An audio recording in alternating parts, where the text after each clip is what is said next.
Eno pomembnejših vprašanj, s katerim se že desetletja ukvarjajo učitelji, ravnatelji, snažilke in hišniki je, zakaj žvečilke pristanejo pod mizo.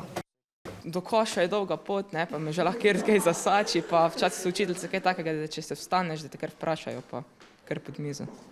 To se je zgodilo enkrat, ko mi je pri eni uri pač predmetu, ne bom zdaj omenila katerega, in mi je bilo res malo dolg čas in sem, prilepila jo. A učitelji jih pri tem skoraj nikoli ne zalotijo. To počnejo zelo spretno in res na hitro.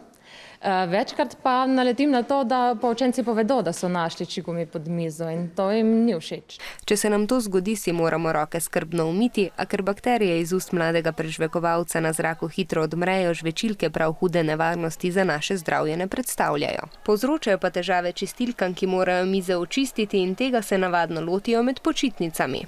Obrnemo mize na robe, pa potem s strgalom postrgamo. Pri čiščenju učenci ne pomagajo. Kaj pa bi mladce in mladenke prepričalo, da bi žvečilkam pokazali pot do koša? Naprimer, kakšna denarna kazen ali kaj takega? Učitelji bi mogli dovoliti, da se žvečilke žvečijo med poukom. Takšne so torej možne rešitve. Misterij žvečilk je torej razrešen. Pa bo delo snažilk zaradi tega kaj lažje?